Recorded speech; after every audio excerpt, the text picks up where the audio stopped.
Anda kembali di Kabar Petang pemirsa.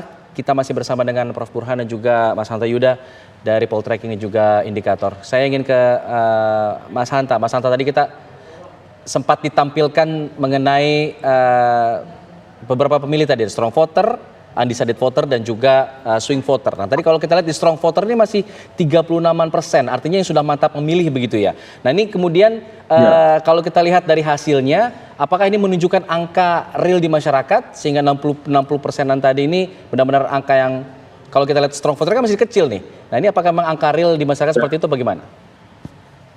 Ya, Alfat, memang temuan survei Jawa Timur ini dibandingkan dengan survei nasional, ya nanti bisa dibandingkan data Mas Burhan, dibandingkan survei nasional, strongnya lebih besar di nasional ya. Di Jawa Timur ini relatif agak rendah temuan kami. Ini cukup tinggi swingnya sehingga harus diantisipasi oleh semua kandidat. Jadi meskipun angkanya tinggi harus diantisipasi.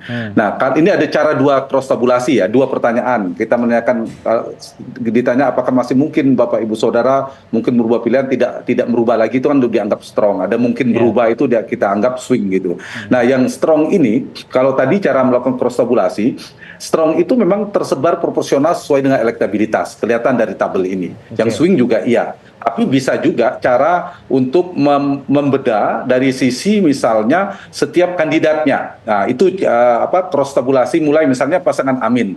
Dari elektabilitas dia 15% itu 38,9%-nya sudah kuat, mantap, nggak berubah lagi. Yang swing masih 37%. Yang Prabowo itu sekitar 40% yang tidak berubah lagi, tapi mungkin berubah 36%.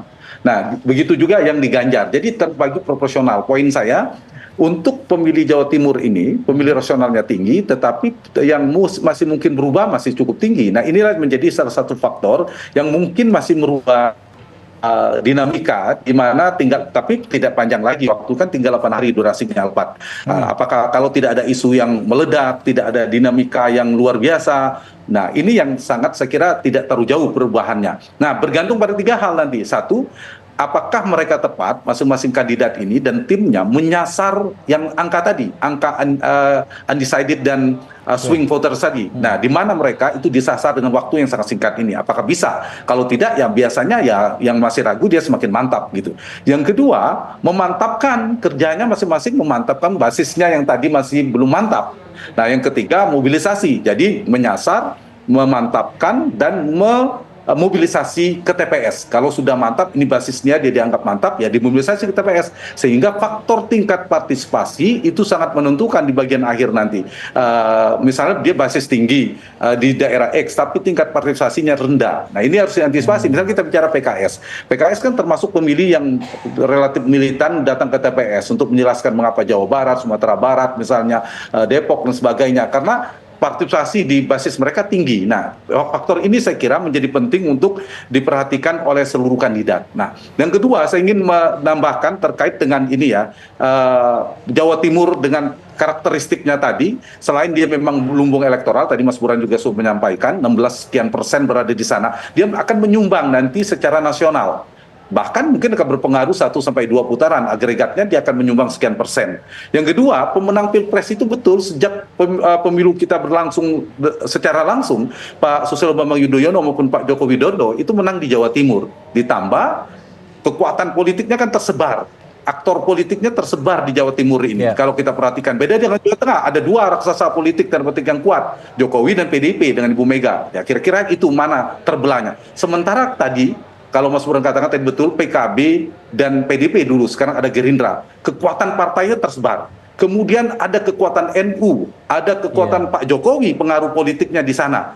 Ada kekuatan tokoh-tokohnya seperti Ibu Kofifa, ada Mbak Yeni, ada Gus Ipul dan sebagainya. Sehingga menjadi menarik Jawa Timur ini, kita istilahkan kunci, ditambah tadi datanya ternyata yang swing voters relatif masih cukup tinggi. Sehingga tidak berlebihan untuk mengatakan bahwa Jawa Timur memang provinsi kunci yang akan menentukan siapa pemenang di Jawa Timur, biasanya akan menjadi pemenang di Pilpres. Nah, angka per hari ini memang kalau kita baca untuk memprediksi pemenangnya mungkin kalau tidak ada dinamika luar biasa mungkin pasangan nomor 2. Tapi berapa angkanya itu sangat fluktuatif dengan faktor yang saya katakan tadi, tingkat partisipasi, tingkat kemantapan pemilih dan seterusnya. Kalau sekarang kan kira-kira 60-20-20. Atau kalau turun ternyata menjadi 55, ada 30, ada yang 15 atau 20. Atau bahkan turun ke 50. Jadi kira-kira gambarannya begitu. Angka persisnya yang akan berubah, tapi urutan pertamanya dengan data per hari ini menurut saya agak sulit berubah. Alpat. Baik, oke. Kalau gitu Prof. Burhan, tadi kalau disampaikan dari Mas Hanta bahwa sosok Jokowi atau sosok beberapa tokoh di belakang dari paslon ini mempengaruhi suara dari strong voters. Nah, apakah Prof. Burhan juga setuju atau mungkin ada faktor penyebab lain yang membuat angka atau suara dari strong voters ini cukup besar di wilayah Jawa Timur khususnya? Apakah mungkin kritikan terhadap pemerintah Jokowi juga bisa menaikkan suara strong voters atau ada faktor penyebab lainnya, Prof. Burhan? Iya, jadi begini Putri, kalau kita lihat, dan ini pertanyaan Putri relevan ya, untuk menggali lebih jauh mengapa pasangan Amin yang didukung oleh PKB tidak cukup kompetitif di Jawa Timur yang merupakan basis PKB. Nah, jawabannya adalah tingkat kepuasan terhadap kinerja Presiden Jokowi di survei indikator itu mencapai 86%. Dan itu artinya lebih tinggi daripada rata-rata nasional. Sementara pasangan Amin mengeluarkan narasi perubahan. Jadi sulit untuk jualan perubahan di sebuah provinsi yang notabene adalah basis atau kandangnya Jokowi. Jangan lupa 2 kali Pilpres di Jawa Timur Jokowi menang telak, terutama di 2019 dengan perolehan 66%. Jadi ada semacam diskoneksi antara narasi perubahan dengan basis pemilih Jokowi di Jawa Timur, termasuk basis PKB sendiri, itu sebagian besar puas sama kinerja Presiden Jokowi. Jadi tidak mudah jualan perubahan di provinsi atau di basis yang cenderung menolak adanya perubahan, yaitu Jawa Timur. Itu yang pertama. Yang kedua, jangan lupa NU itu asosiasinya sangat kuat dengan Presiden Jokowi. Satu, dari sisi kita, misalnya kalau kita baca tulisannya Tom Pebinski ya di 2019, dia mengatakan tulang punggung kemenangan Jokowi adalah NU dan etnik Jawa, dan itu ada di Jawa Timur.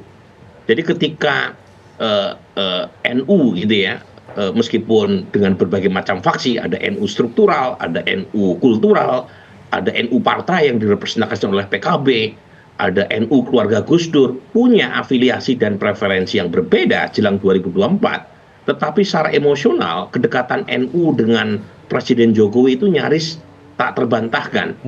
Dan itu dilekatkan atau diperkuat dengan patronase, di mana zaman Presiden Jokowi, NU mendapatkan banyak sekali privilege. Ya. Dan ketika Presiden Jokowi memberikan semacam lirikan mata yang berubah dari Mas Ganjar ke Pak Prabowo, itu efeknya luar biasa di Jawa Timur.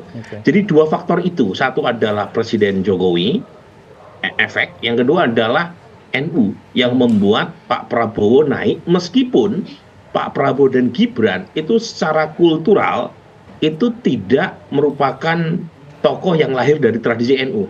Ini kan berbeda dengan Muhaimin Iskandar ya. Beliau itu dzuriyahnya pendiri NU. Atau Pak Mahfud MD, beliau ini besar dalam tradisi NU meskipun aktifnya di HMI. Tetapi warga Jawa Timur ternyata melihat dari aspek emosional yang membuat mereka kemudian cenderung menjatuhkan pilihan ke Pak Prabowo. Dan itu terjadi terutama sejak pendaftaran Prabowo Gibran. Karena survei-survei kita di Jawa Timur, sebelum Mas Gibran menjadi pendamping Pak Prabowo, itu yang unggul telak adalah Mas Ganjar. Jadi rilis kita Oktober 2023 awal itu masih menempatkan Mas Ganjar unggul signifikan dengan selisih 10% dibanding Pak Prabowo, dan itu berubah total, terutama sejak Gibran dipasangkan dengan Prabowo di akhir Oktober 2023. Baik, terima kasih Prof. Burhan, terima kasih Mas Hanta Yuda sudah memberikan kami informasi terbaru mengenai apa yang terjadi seputaran Pilpres ini, karena tinggal beberapa hari lagi kita akan menunggu bagaimana kemudian pencoblosan dilakukan dan setidaknya kita akan melihat bagaimana hasil dari quick count, hasil sementara. Nanti terima kasih Mas Burhan, terima kasih juga Mas Hanta Yuda. Selamat sore. Selamat sore Bapak-Bapak.